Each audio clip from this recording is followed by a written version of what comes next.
Unless you tell me the truth, I am going to give you the beating of your life in this room. I lied about them towing away my car. Hollywood contracts are basically love letters written by lawyers. They're long, they're complicated, and everybody signs them smiling, right up until the moment someone decides the rules don't apply to them anymore. One actor, one bad decision, one clause pushed too far, and suddenly a perfectly good television show starts coming apart at the seams like a cheap suit in a rainstorm.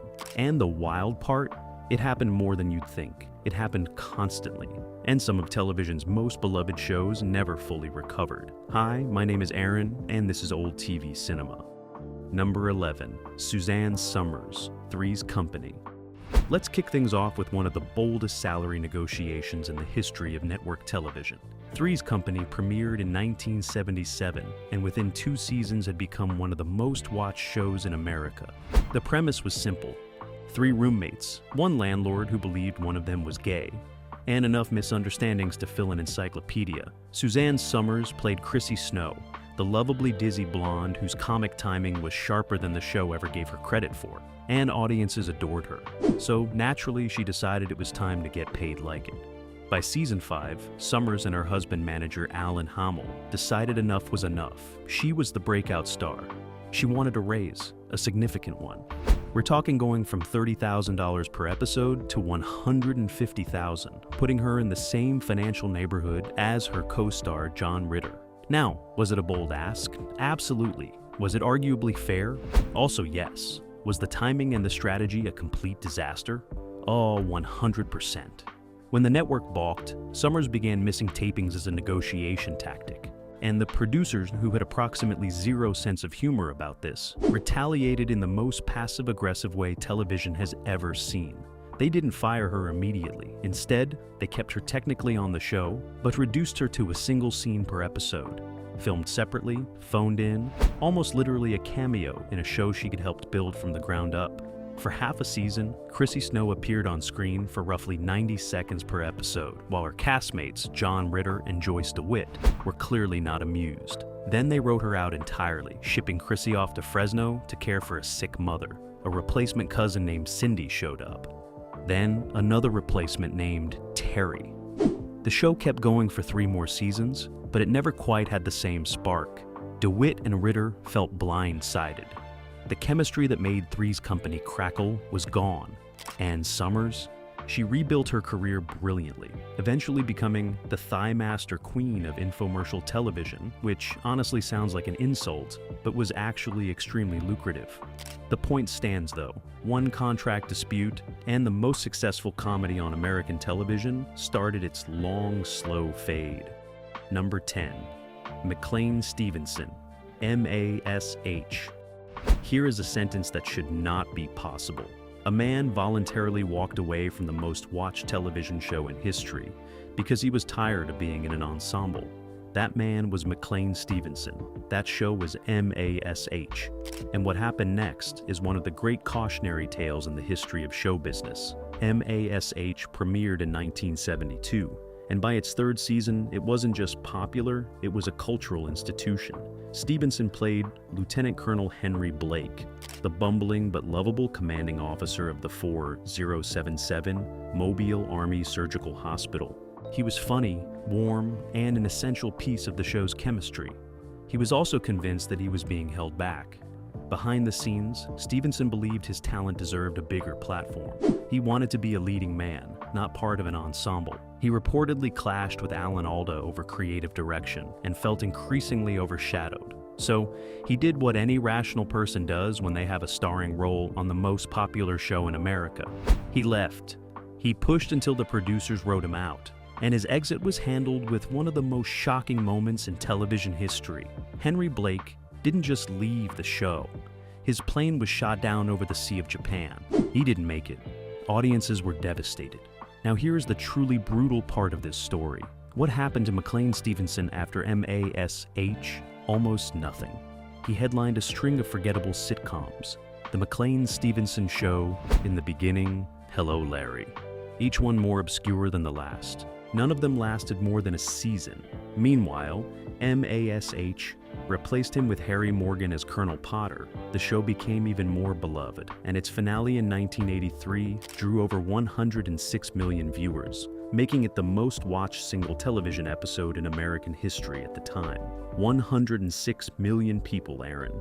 That's the entire population of a medium-sized country choosing to watch the show McLean Stevenson walked away from. Let that sink in. Number 9. Delta Burke, Designing Women. Designing Women was sharp, funny, politically engaged, and anchored by one of the great ensemble casts of the late 1980s. Delta Burke played Suzanne Sugarbaker, a former beauty queen turned self-proclaimed Southern Steel magnolia who delivered one-liners like she was born doing it. The show needed her, and for 4 seasons, everything worked beautifully. Then, the cracks started showing. Burke began clashing with the show's creators, Linda Bloodworth Thomason and Harry Thomason, over working conditions, creative control, and what she described as a genuinely hostile environment on set. The tabloids, being the tabloids, focused almost exclusively on Burke's weight gain, which was both cruel and completely beside the point. The real story was a power struggle between a performer at the height of her popularity and producers who weren't interested in sharing the wheel. By 1991, the situation had become completely unsalvageable. Burke was fired. Jean Smart, another core cast member, also departed around the same time, though her exit was somewhat less combustible. The show pressed on for 2 more seasons, brought in new cast members, tried to recapture the original chemistry, and largely failed. It was like trying to make your grandmother's recipe without half the ingredients, and then wondering why it doesn't taste right. Here's the thing about Delta Burke, though. She's a genuinely talented actress who got caught in the crossfire of an ego battle that the press was all too happy to reduce to tabloid fodder. She later reprised Suzanne Sugarbaker in a spin-off called Women of the House in 1995, which proved that the character still had life in her, even if the circumstances didn't align. CBS pulled the plug after 1 season. Some stories don't get the endings they deserve, and Suzanne Sugarbaker is absolutely one of them. Number 8. David Caruso, NYPD Blue.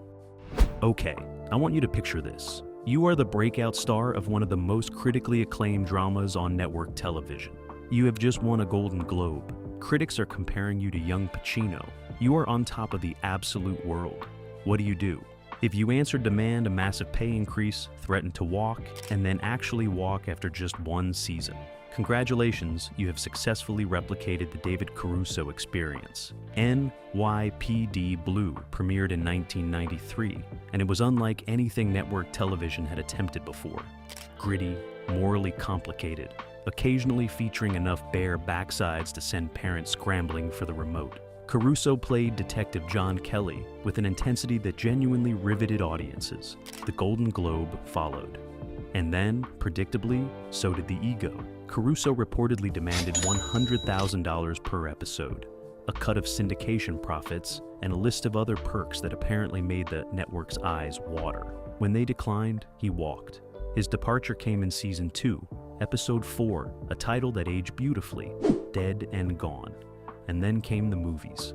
Kiss of Death in 1995, Jade also in 1995. Neither one made a meaningful dent at the box office. The trajectory that was supposed to go straight up went sideways immediately. Meanwhile, NYPD Blue continued for another 11 seasons, with Jimmy Smits stepping in as Detective Bobby Simone, and many viewers would argue Smits was just as compelling, if not more so. The show ran until 2005, 12 seasons total. Caruso was there for parts of 2.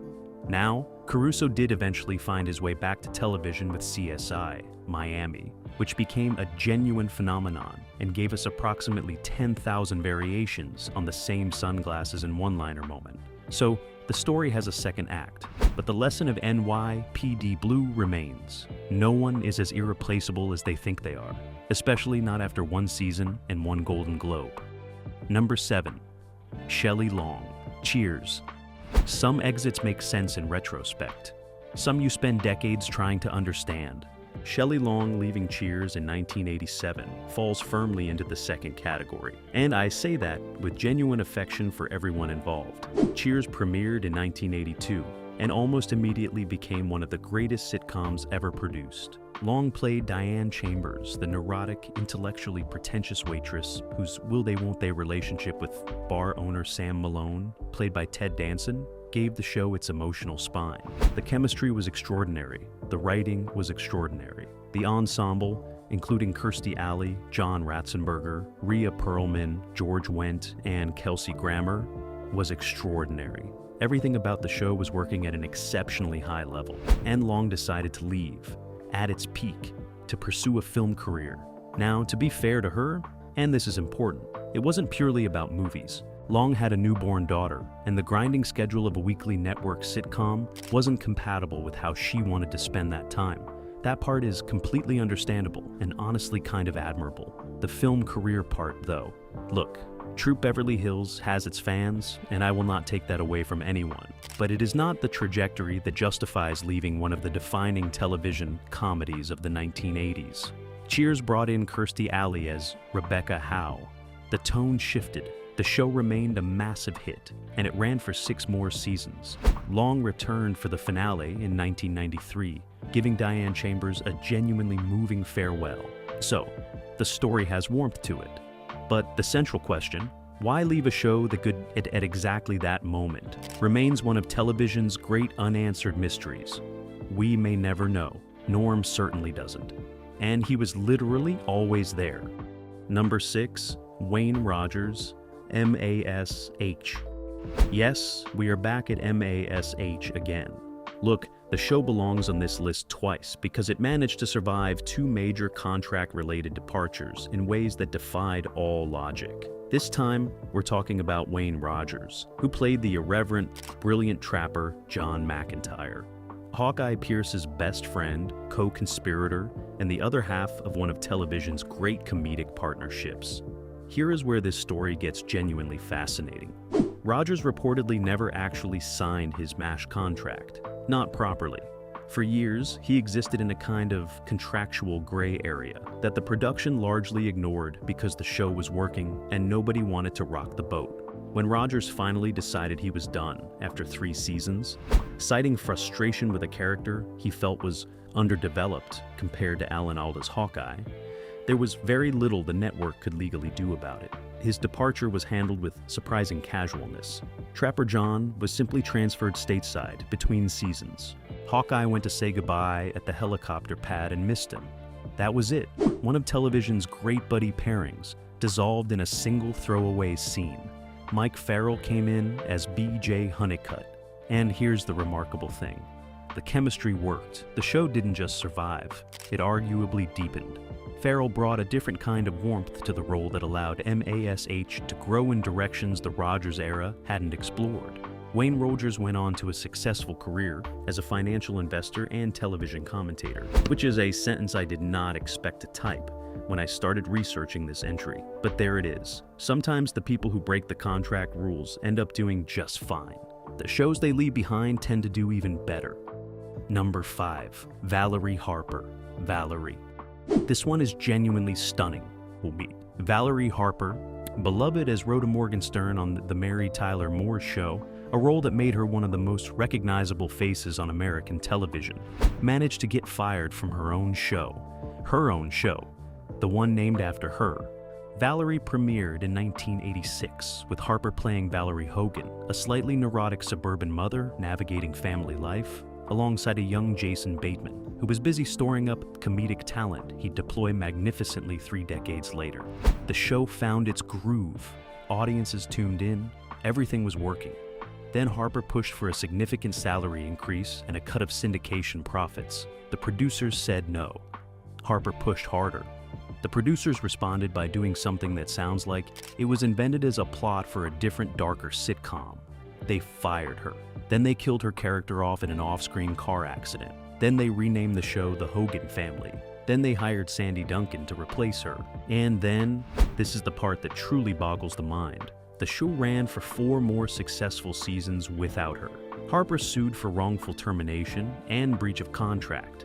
and eventually won a multi-million-dollar settlement, which means she got the last laugh financially. But the whole saga raises a question that I think about more than is probably healthy.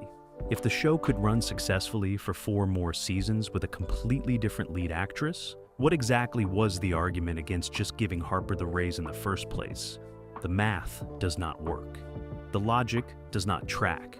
And somewhere in a Hollywood boardroom in 1987, some executive made a decision that cost everyone, involved a great deal of money and energy for absolutely no reason. Classic. Number 4, John Amos, Good Times.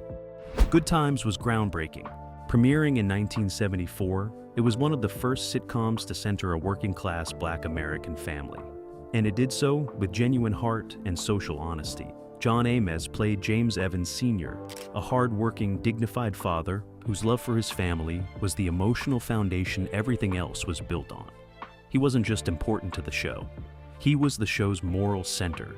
And then he made the mistake of saying so, out loud, to the producers. As Good Times evolved through its early seasons, Amos grew increasingly frustrated with what he saw as a drift toward broader, sillier comedy at the expense of the show's original social conscience. Jimmy Walker's J.J. Evans and his signature catchphrase, which I am not going to type here because you already know it and we have all heard it enough, was becoming the show's dominant identity. Amos felt this was a betrayal of what Good Times was supposed to be about, and he was not quiet about saying so. The producers were not interested in the feedback. In 1976, they killed James Evans Sr. off in an off-screen car accident. The show's warm, grounded patriarch simply vanished between episodes, replaced by a story about a family trying to survive without him. Esther Roll, who played his wife Florida Evans, was so unhappy with the show's direction that she eventually walked out too. Without Amos, Good Times lost the thing that made it matter. The laughs remained, but the weight was gone. Amos himself later admitted that a bit more diplomatic finesse might have kept him in the room longer. He went on to Roots, Coming to America, The West Wing, and a career that proved beyond any doubt how right he was about his own abilities. The producers who fired him via fictional car accident perhaps proved something too. Number 3, Farrah Fawcett, Charlie's Angels. By the end of 1976, Farrah Fawcett was not merely famous, she was a phenomenon. Charlie's Angels had premiered that fall, and Fawcett's Jill Monroe, along with that red swimsuit poster, which reportedly sold 12 million copies and occupied the wall space of a significant percentage of American teenage bedrooms, had made her one of the most recognizable human beings on the planet. So she left, after 1 season, to make movies. Now, the departure itself wasn't entirely a contract violation in the traditional sense. Fawcett had a standard contract and chose not to renew it, which is technically her right. But the manner of the exit, abandoning a show mid-momentum at the absolute height of its cultural saturation without what the producers considered adequate notice, triggered a lawsuit for breach of contract that followed her directly into her film career. And that film career, her first major post-Angels feature, was something called Somebody Killed Her Husband. Critics were not kind. One could argue the title was prophetically descriptive of what the film did to her momentum. The producers of Charlie's Angels eventually settled on an arrangement where Fawcett would return for a handful of guest appearances in seasons 3 and 4, which let her technically fulfill her contractual obligations, while also reminding everyone what the show had lost. Cheryl Ladd came in as Jill's younger sister Chris and acquitted herself admirably in an impossible situation.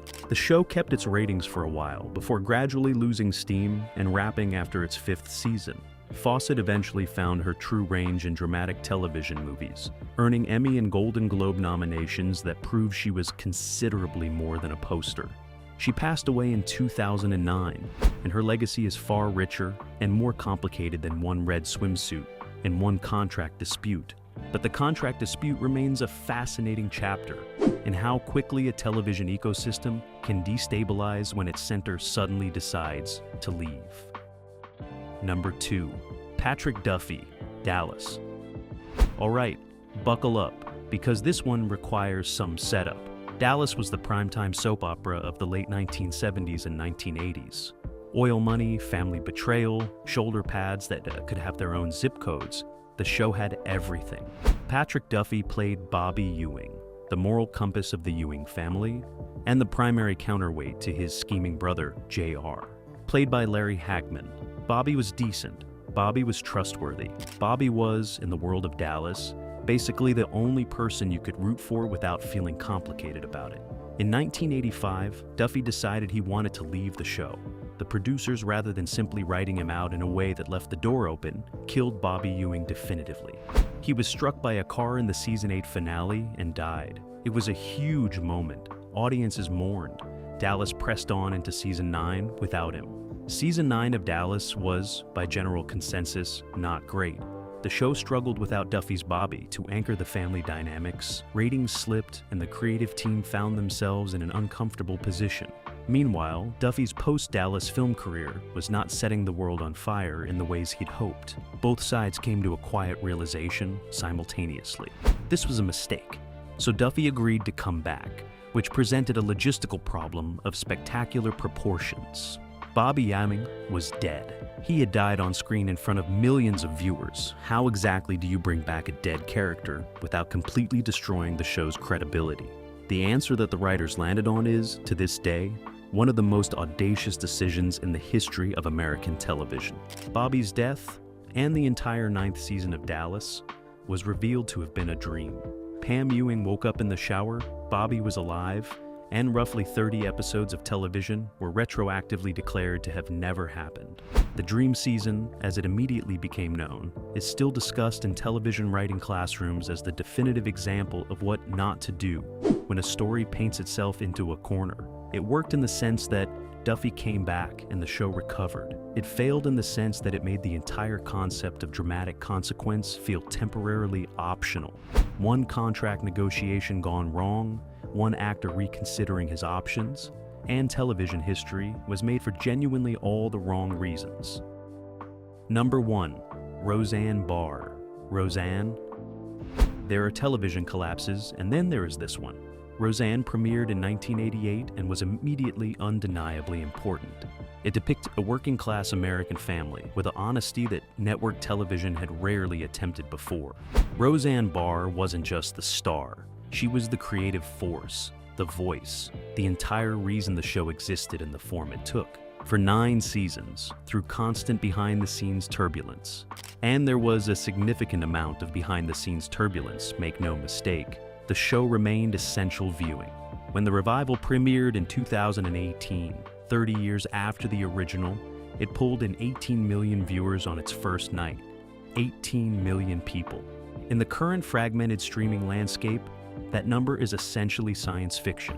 Network television hadn't seen numbers like that in years, and ABC was thrilled in the way that only a network that has accidentally stumbled into a goldmine can be thrilled.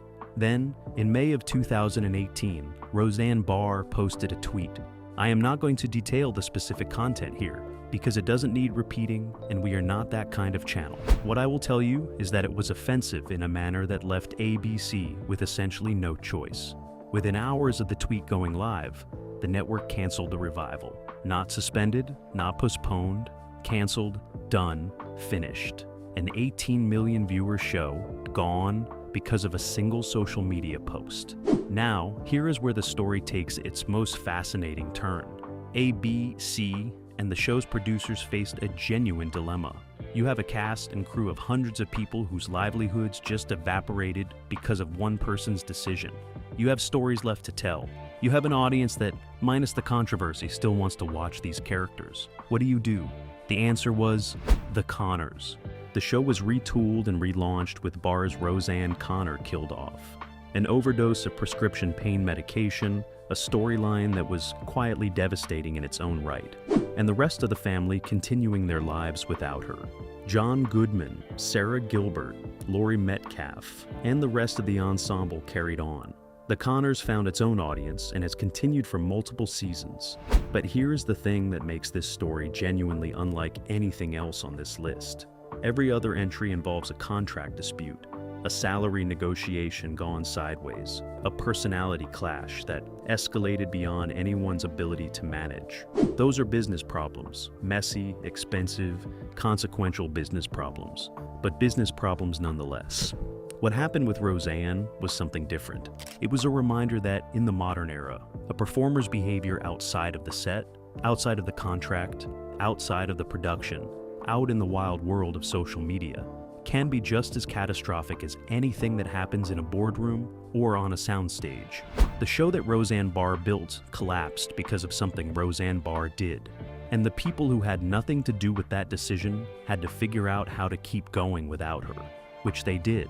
But the version of television that could have existed, the continued story of the Connor family with their original matriarch pulling 18 million viewers a week, that version is gone.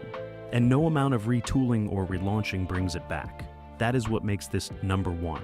Not just the scale of the collapse, but the speed of it. One post, one morning. 18 million viewers to zero in roughly the time it takes to drink a cup of coffee. And that is our list. 11 shows that learned the hard way that behind every contract is a loaded question. What happens when someone decides the rules don't apply to them? Sometimes the show survives. Sometimes it finds something even better on the other side. And sometimes an entire season gets declared a dream, and we all just agree to move on. Television is nothing if not resilient. But the actors and the decisions and the spectacular miscalculations that shape these shows, those stories never really disappear. They just get waiting for someone to dig them back up. I'm Aaron. This is Old TV Cinema. If you made it all the way to the end of this one, you are exactly the kind of television obsessive we built this channel for. Hit that like button, subscribe, and tap the notification bell so you never miss a deep dive. We will see you next time.